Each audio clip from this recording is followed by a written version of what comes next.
মে মাসের 5 তারিখে রাত্রে, অর্থাৎ 6 তারিখে, সেই দিন কোনো গোলাগুলি বা সেরকম কোনো ঘটনাই ঘটেনি। আপনি দেখেছেন যে গায়ে লাল রং লাগিয়ে পড়ে আছে। 2013 সালের 5 মে রাজধানীর মতিঝিলের শাপলা চত্বর এলাকা। ফজরের নামাজ শেষে জড়ো হওয়া লাখো মানুষের কণ্ঠে ধ্বনিত হচ্ছিল ইসলামের সম্মান রক্ষার দাবি। অন্ধকারে নেমে এলো এক বিভীষিকা। বিদ্যুৎ বিচ্ছিন্ন করে ঘুটঘুটে অন্ধকারে রাষ্ট্রযন্ত্রের বুলডোজার চালালো নিরস্ত্র মানুষের উপর অমানবিক হামলা। টিয়ার শেল, সাউন্ড গ্রেনেড আর গুলির শব্দে কেঁপে উঠল শহর।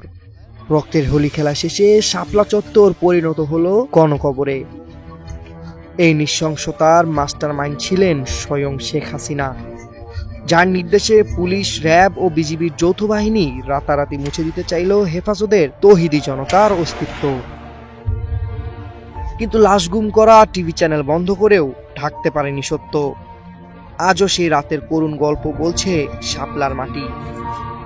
2009 সালের ক্ষমতায় এসেই শেখ হাসিনা সরকারের ছত্রছায়ায় শুরু হয় ইসলাম বিদ্বেষের বিষ বাষ্প ছড়ানো। থাবা বাবা ওরফে রাজীব হায়দার, অভিজিৎ রায় ওরফে আকাশ মালিক নামে ব্লগাররা মহানবী সাল্লাল্লাহু আলাইহি সাল্লামকে নিয়ে পর্নোগ্রাফিক গল্প লিখে কোরআনের আয়াত বিকৃত করে চালায় ধর্মীয় অবমাননার খেলা। সরকারের নিষ্ক্রিয়তায় ক্ষুব্ধ আলেম সমাজ 2010 সালে গঠন করেন হেফাজতে ইসলাম। আল্লামা শাহ আহমেদ শাফিয়ের নেতৃত্বে এই সংগঠন 2013 সালের 19 ফেব্রুয়ারি 13 দফা দাবি পেশ করে, যার মধ্যে ছিল ইসলাম বিদ্বেষী ব্লগারদের শাস্তি, নারী নীতি বাতিল ও নাস্তিক্যবাদের বিস্তার রোধ।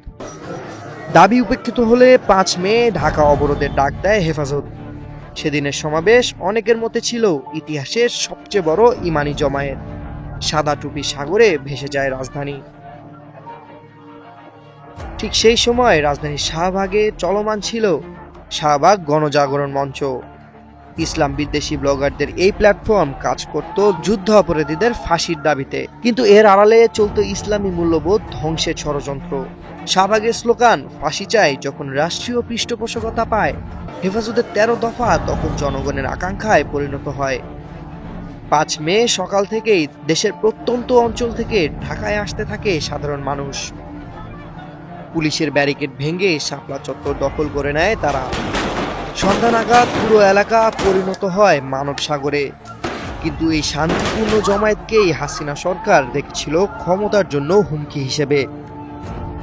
মহাসমাবেশ ছত্রভঙ্গ করতে সারাদিনই জনতার উপরে হামলা চালায় আইনশৃঙ্খলা বাহিনী সহ আওয়ামী ক্যাডাররা। শাপলা চত্বর, বাইতুল মোকাররম সহ চারপাশের এলাকা রণক্ষেত্রে পরিণত হয়। রাত 1টা বিদ্যুৎ কেটে দেওয়া হলো মতিঝিলে। অন্ধকারে সাজোয়া গাড়ি, জলকামান আর সশস্ত্র বাহিনীর পদবাদুলিতে কেঁপে উঠল চত্বর।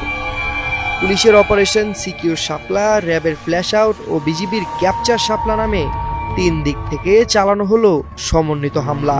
তাদের সঙ্গে আওয়ামী ক্যাডাররাও ছিল সক্রিয়। গুলি, রাবার বুলেট, সাউন্ড গ্রেনেডে ছিন্ন ভিন্ন হতে থাকলো মানুষের দেহ। লাশের উপরে লাশ জমে গেল শাপলায়।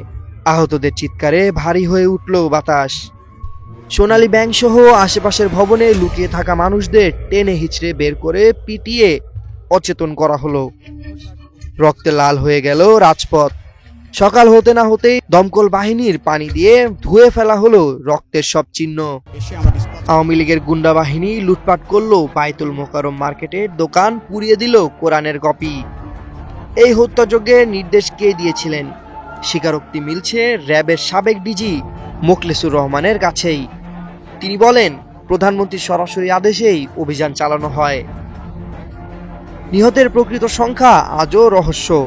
হেফাজতের প্রাথমিক তালিকায় 93 জনের নাম থাকলেও মানবাধিকার সংস্থা অধিকারের রিপোর্টে মৃত 61 জন। কিন্তু আঞ্জুমানে মুফিদুল ইসলামের রেকর্ড বলছে 2013 সালের মে মাসে স্বাভাবিকের চেয়ে 4 গুণ বেশি 366 বেওয়ারিশ লাশ দাফন করা হয়।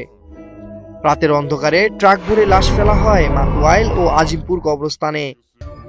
সত্য গোপন করতে দিগন্ত ও ইসলামী টিভি সম্প্রচার বন্ধ করে দেয় সরকার। সে সময় সাংবাদিক আজাদ মজুমদার, যিনি বর্তমানে প্রধান উপদেষ্টার উপপ্রেস সচিব, ও বিবিসির মার্ক ডামের 2 সপ্তাহ অনুসন্ধানে অন্তত 58 জন নিহতের তথ্য নিশ্চিত করেন, যার মধ্যে 7 জন ছিলেন নিরাপত্তা বাহিনীর সদস্য।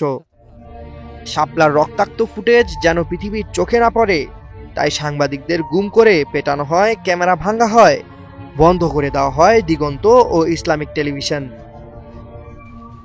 সেই সময় শেখ হাসিনা সংসদে উপহাস করে বলেছিলেন, হেফাজতিরা লাল রং মেখে নাটক করেছিল। গায়ে লাল রং লাগিয়ে পড়ে আছে, যখন পুলিশ যে ডাক দিছে উঠে দৌড় মারছে। অথচ এই নাটকে শহীদ হয়েছিলেন মাদ্রাসার এতিম শিশুরা ও বৃদ্ধ আলেমরা।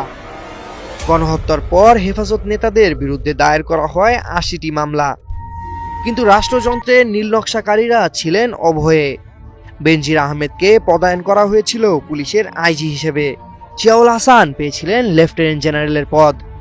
মানবাধিকার সংস্থা অধিকারের নাসির উদ্দিন এলান, আদিলুর রহমানের মতো মানবাধিকার কর্মীরা জেল খেটেছেন সত্য প্রকাশের দায়ে। এই ঘটনাকে কেন্দ্র করে আন্তর্জাতিক অপরাধ ট্রাইব্যুনালে সাবেক প্রধানমন্ত্রী শেখ হাসিনা ও আরও 49 জনের বিরুদ্ধে গণহত্যা ও মানবাধিকার বিরোধী অপরাধের অভিযোগে মামলা দায়ের করা হয়েছে।